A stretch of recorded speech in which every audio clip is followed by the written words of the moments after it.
I'd like to tell you about the strangest secret in the world.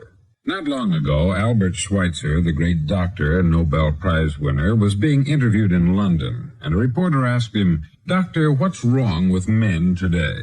The great doctor was silent a moment, and then he said, "Men simply don't think." And it's about this that I want to talk with you. We live today in a golden age. This is an era that man has looked forward, dreamed of, and worked toward for thousands of years. But since it's here, we pretty well take it for granted. We in America are particularly fortunate to live in the richest land that ever existed on the face of the earth, a land of abundant opportunity for everyone.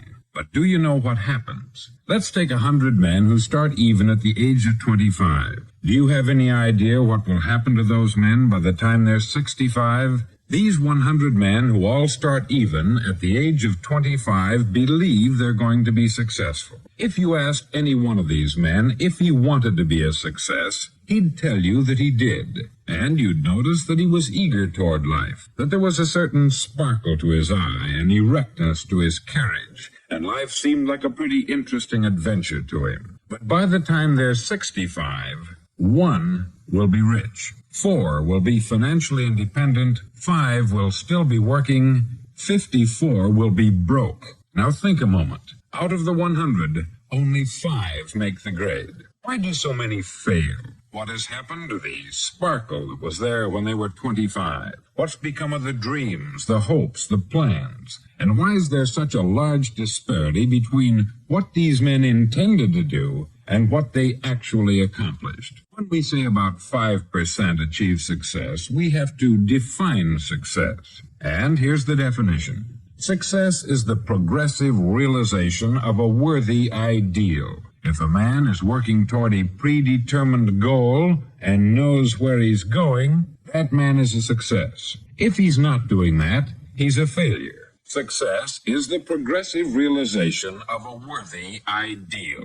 Rollo May, the distinguished psychiatrist, wrote a wonderful book called Man's Search for Himself. And in this book he says, the opposite of courage in our society is not cowardice, it is conformity. There you have the trouble today. It's conformity. People acting like everyone else, without knowing why, without knowing where they're going. Now think of it. In America right now, there are over 14 million people 65 years of age and over. And about 13 million of these 14 million are broke. They're dependent on someone else for life's necessities. Now, we learn to read by the time we're 7. We learn to make a living by the time we're 25. Usually, by that time, we're not only making a living, we're supporting a family. And yet, by the time we're 65, we haven't learned how to become financially independent in the richest land that has ever been known. Why? We conform. And the trouble is that we're acting like the wrong percentage group,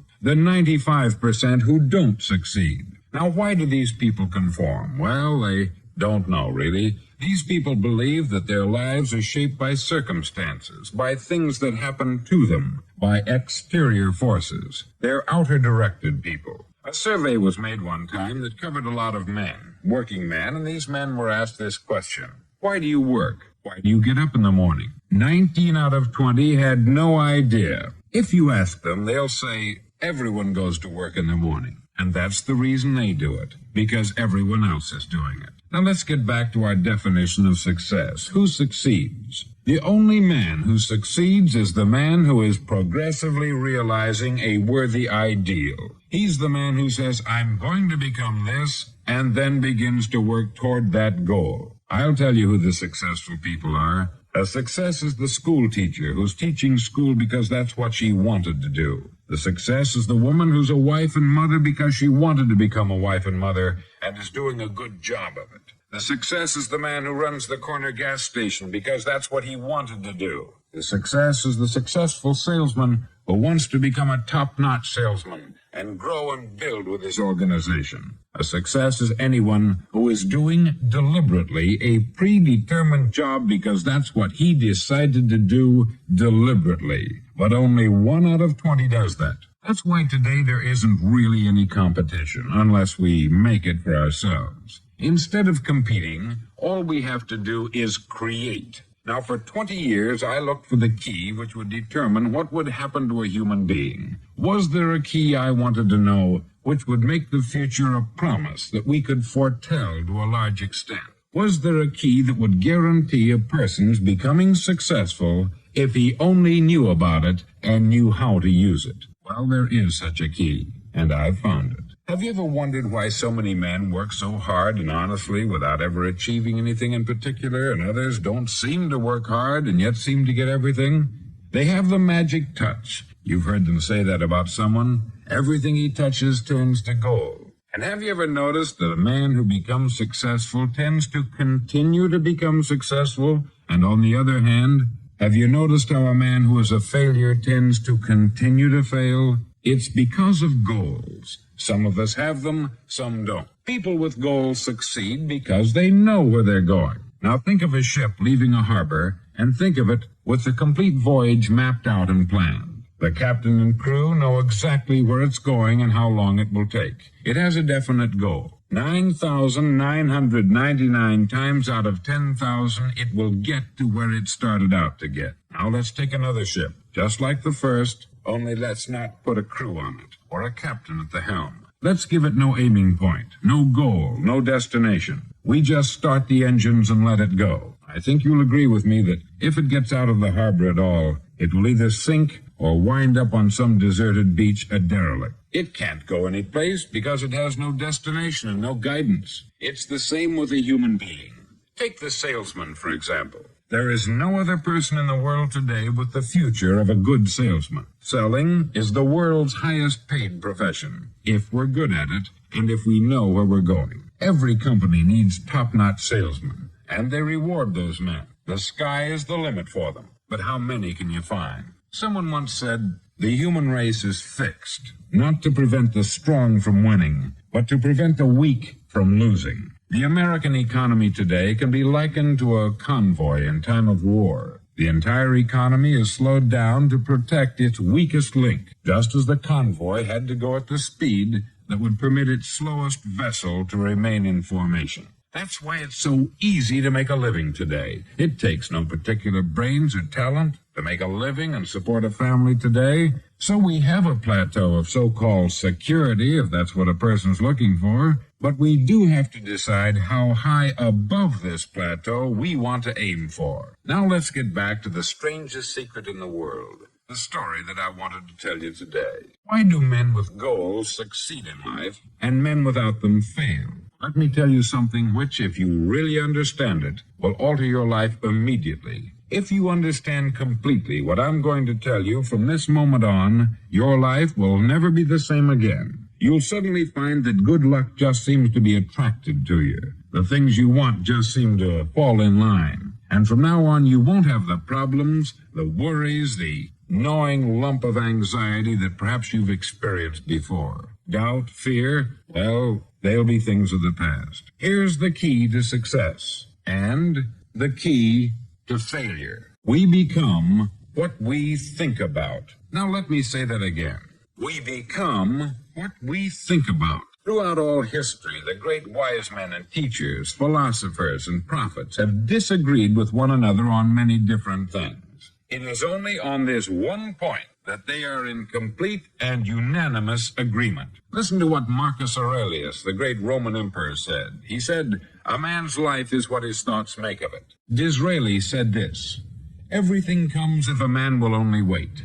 I have brought myself by long meditation to the conviction that a human being with a settled purpose must accomplish it, and that nothing can resist a will that will stake even existence for its fulfillment." Ralph Waldo Emerson said this, "A man is what he thinks about all day long." William James said, "The greatest discovery of my generation is that human beings can alter their lives by altering their attitudes of mind." And he also said, "We need only in cold blood act as if the thing in question were real, and it will become infallibly real by growing into such a connection with our life that it will become real. It will become so knit with habit and emotion that our interest in it will be those which characterize belief." He also said this, "If you only care enough for a result, you will almost certainly attain it.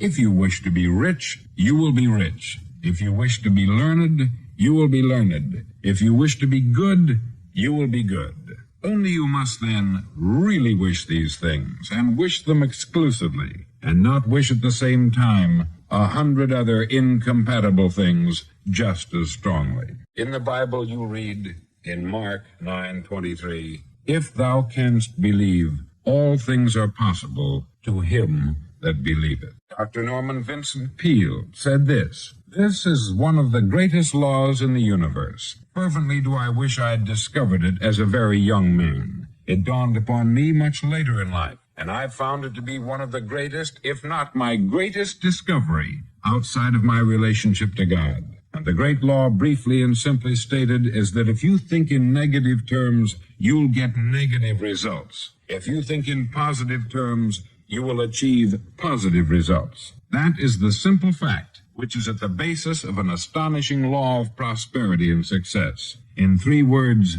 believe and succeed." William Shakespeare put it this way, "Our doubts are traitors, and make us lose the good we oft might win by fearing to attempt." George Bernard Shaw said, "People are always blaming their circumstances for what they are. I don't believe in circumstances. The people who get on in this world are the people who get up and look for the circumstances they want, and if they can't find them, make them." Well, it's pretty apparent, isn't it? And every person who discovered this for a while believed that he was the first one to work it out. We become what we think about. Now, it stands to reason that a person who's thinking about a concrete and worthwhile goal is going to reach it, because that's what he's thinking about. And we become what we think about. Conversely, the man who has no goal, who doesn't know where he's going, and whose thoughts must therefore be thoughts of confusion and anxiety and fear and worry, becomes what he thinks about. His life becomes one of frustration, fear, anxiety, and worry. And if he thinks about nothing, he becomes nothing. Now, how does it work? Why do we become what we think about? Well, I'll tell you how it works as far as we know. Now, to do this, I want to tell you about a situation that parallels the human mind. Suppose a farmer has some land, and it's good, fertile land. Now, the land gives the farmer a choice. He may plant in that land whatever he chooses. The land doesn't care. It's up to the farmer to make the decision. Now, remember, we're comparing the human mind with the land, because the mind, like the land, doesn't care what you plant in it. It will return what you plant, but it doesn't care what you plant. Now, let's say that the farmer has 2 seeds in his hand. One is a seed of corn, the other is nightshade, a deadly poison. He digs 2 little holes in the earth, and he plants both seeds, one corn, the other nightshade. He covers up the holes, waters, and takes care of the land, and what will happen? Invariably, the land will return what is planted. As it's written in the Bible, "As ye sow, so shall ye reap." Remember, the land doesn't care. It will return poison in just as wonderful abundance as it will corn. So up come the 2 plants, one corn, one poison. Now, the human mind is far more fertile, far more incredible and mysterious than the land, but it works the same way. It doesn't care what we plant. Success, failure, a concrete worthwhile goal, or confusion, misunderstanding, fear, anxiety, and so on. But what we plant, it will return to us. You see, the human mind is the last great unexplored continent on the earth. It contains riches beyond our wildest dreams. It will return anything we want to plant. Now, you might say, well, if that's true, why don't people use their minds more? Well, I think they've figured out an answer to that, too. Our mind comes as standard equipment at birth. It's free, and things that are given to us for nothing, we place little value on. Things that we pay money for, we value. The paradox is that exactly the reverse is true. Everything that's really worthwhile in life came to us free. Our mind, our soul, our body, our hopes, our dreams, our ambitions, our intelligence, our love of family and children and friends. All these priceless possessions are free, but the things that cost us money are actually very cheap and can be replaced at any time. A good man can be completely wiped out and make another fortune. He can do that several times. Even if our home burns down, we can rebuild it, but the things we got for nothing, we can never replace. The human mind isn't used merely because we take it for granted. Familiarity breeds contempt. It can do any kind of job we assign to it, but generally speaking, we use it for little jobs instead of big important ones. Universities have proved that most of us are operating on about 10% of our ability. Decide now, what is it you want? Plant your goal in your mind. It's the most important decision you ever make in your entire life. Do you want to be an outstanding salesman, a better worker at your particular job? Do you want to go places in your company, in your community? All you've got to do is plant that seed in your mind. Care for it. Work steadily toward your goal, and it will become a reality. It not only will, there's no way that it cannot. You see, that is a law, like the laws of Sir Isaac Newton, the laws of gravity. If you get on top of a building and jump off, you'll always go down. You'll never go up. And it's the same with all the other laws of nature. They always work. They're inflexible. Think about your goal in a relaxed, positive way. Picture yourself in your mind's eye as having already achieved this goal. See yourself doing the things you will be doing when you've reached your goal. Ours has been called the phenobarbital age, the age of ulcers and nervous breakdown. At a time when medical research has raised us to a new plateau of good health and longevity, far too many of us worry ourselves into an early grave trying to cope with things in our own little personal ways, without learning a few great laws that will take care of everything for us. These things we bring on ourselves through our habitual way of thinking. Every one of us is the sum total of his own thoughts. He is where he is because that is exactly where he really wants to be, whether he'll admit that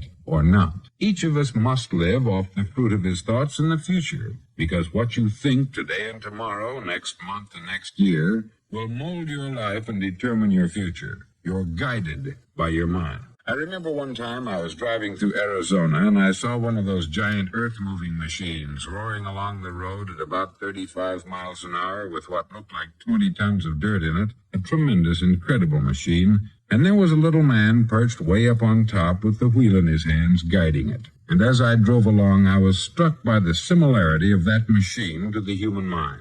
Just suppose you're sitting at the controls of such a vast source of energy. Are you going to sit back and fold your arms and let it run itself into a ditch? Or are you going to keep both hands firmly on the wheel and control and direct this power to a specific, worthwhile purpose? It's up to you. You're in the driver's seat. You see, the very law that gives us success is a two-edged sword. We must control our thinking.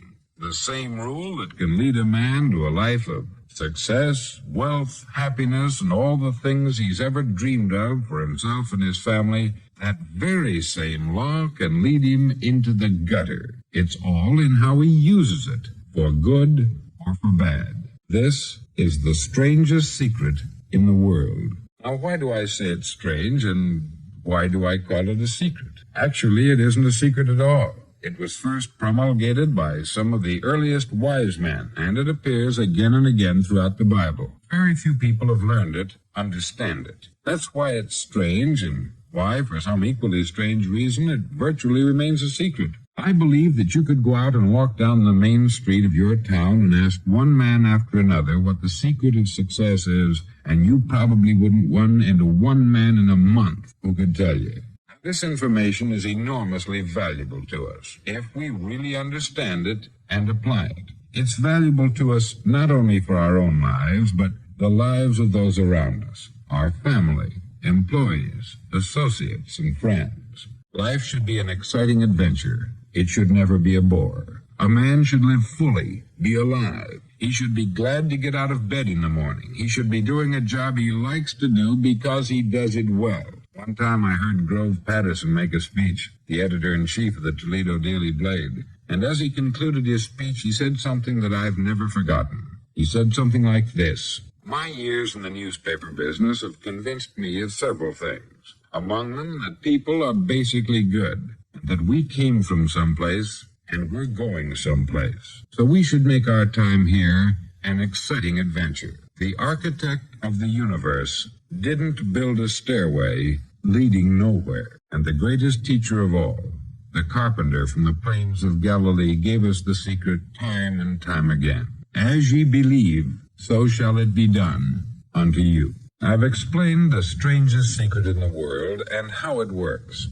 Now I want to explain how you can prove to yourself the enormous returns possible in your own life by putting this secret to a practical test. I want you to make a test that will last 30 days. Now, it isn't going to be easy. If you'll give it a good try, it will completely change your life for the better. Back in the 17th century, Sir Isaac Newton, the English mathematician and natural philosopher, gave us some natural laws of physics which apply as much to human beings as they do to the movement of bodies in the universe.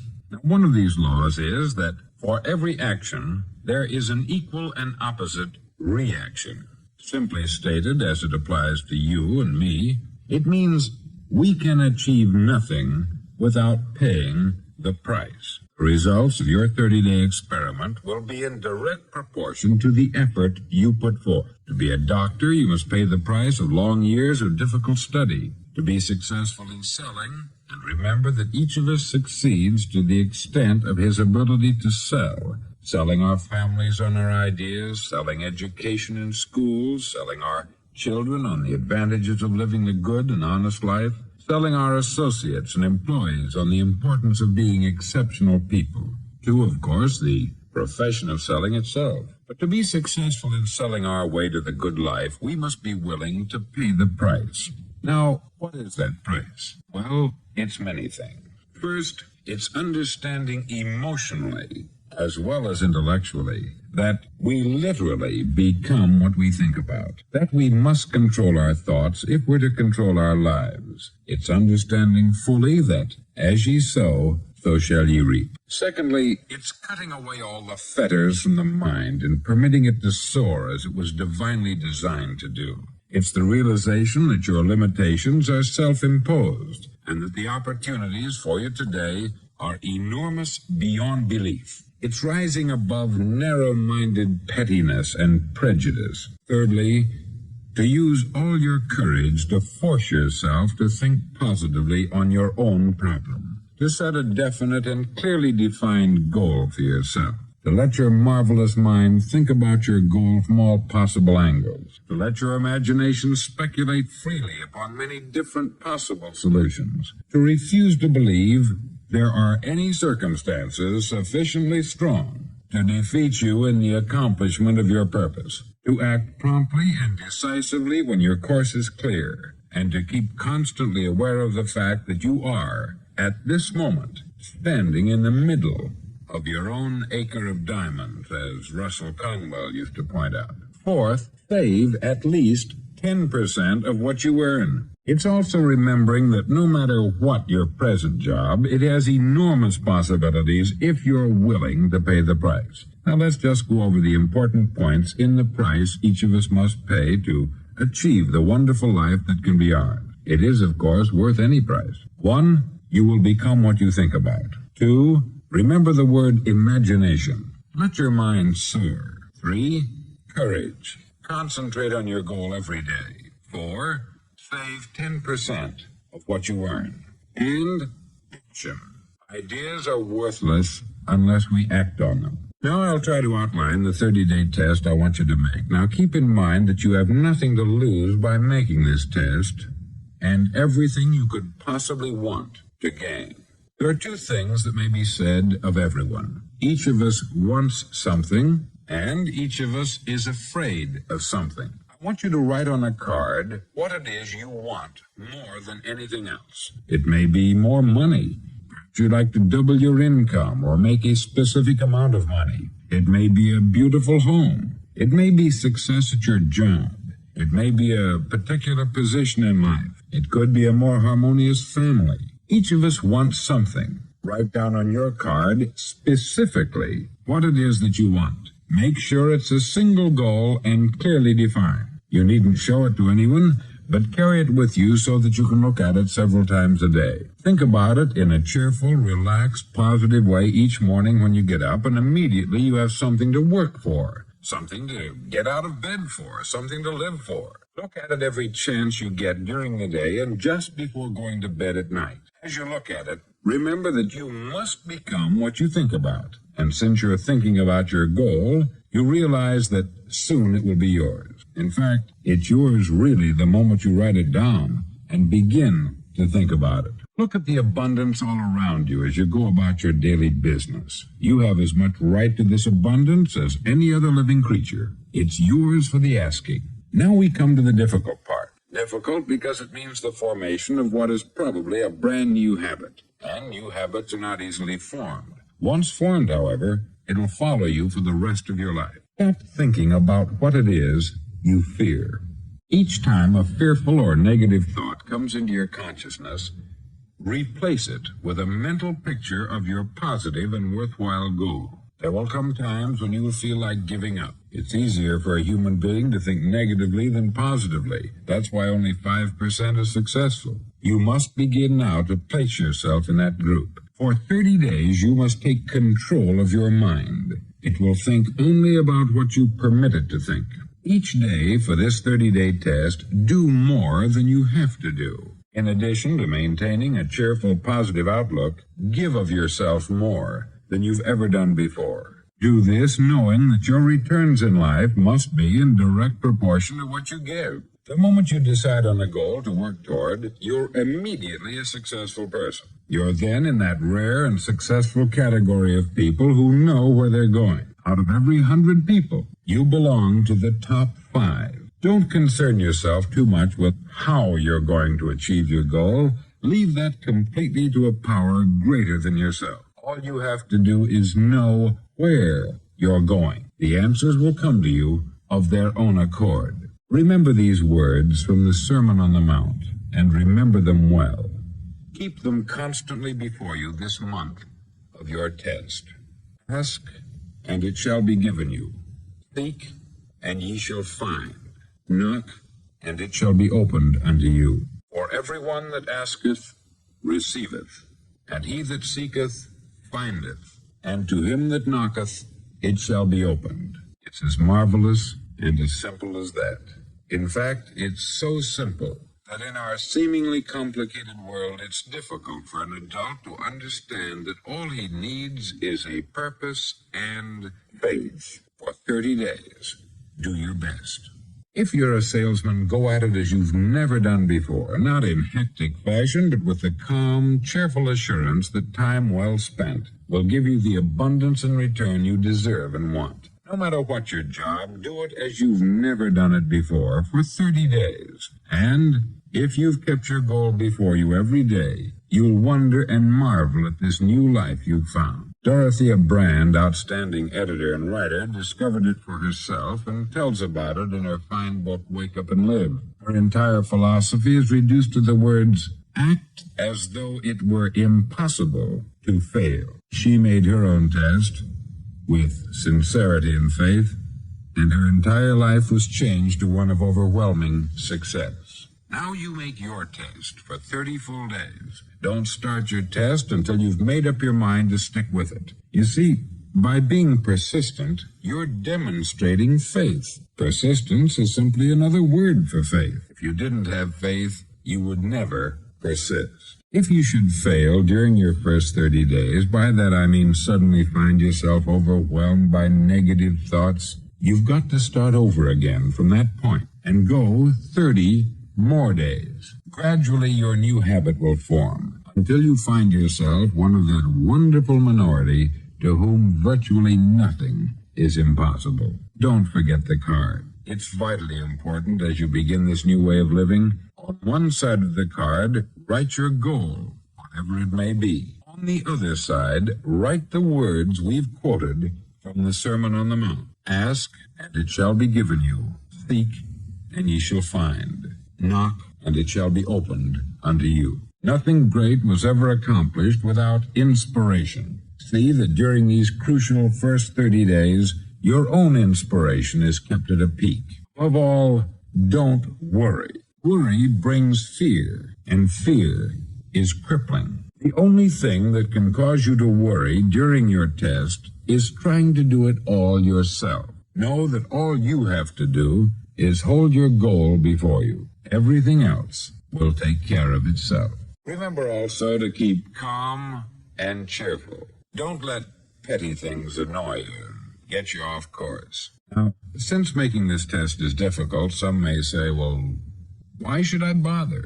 Well, look at the alternative. No one wants to be a failure. No one really wants to be a mediocre individual. No one wants a life constantly filled with worry, fear, and frustration. Therefore, remember that you must reap that which you sow. If you sow negative thoughts, your life will be filled with negative things. If you sow positive thoughts, your life will be cheerful, successful, and positive. Now, gradually, you will have a tendency to forget what you've heard on this record. Play it often. Keep reminding yourself of what you must do to form this new habit. Gather your whole family about and listen to what's been said here at regular intervals. You know, most men will tell you that they want to make money without understanding the law. The only people who make money work in the mint.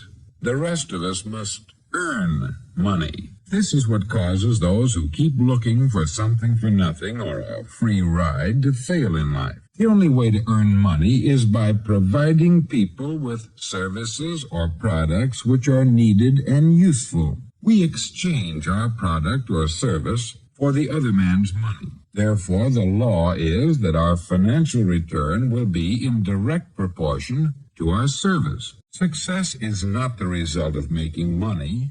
Making money is the result of success, and success is in direct proportion to our service. Most people have this law backwards. They believe that you're successful if you earn a lot of money.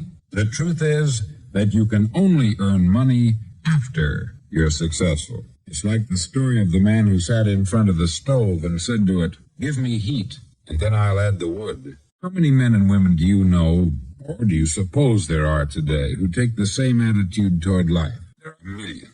We've got to put the fuel in before we can expect heat. Likewise, we've got to be of service first before we can expect money. Don't concern yourself with the money. Be of service. Build, work, dream, create. Do this, and you'll find there's no limit to the prosperity and abundance that will come to you. Prosperity is founded upon a law of mutual exchange. Any person who contributes to prosperity must prosper in turn himself. Sometimes the return will not come from those you serve, but it must come to you from someplace, for that is the law. For every action, there is an equal and opposite reaction. As you go daily through your 30-day test period, remember that your success will always be measured by the quality and quantity of service you render, and money is a yardstick for measuring this service. No man can get rich himself unless he enriches others. There are no exceptions to a law. You can drive down any street in America and from your car estimate the service that's being rendered by the people living on that street.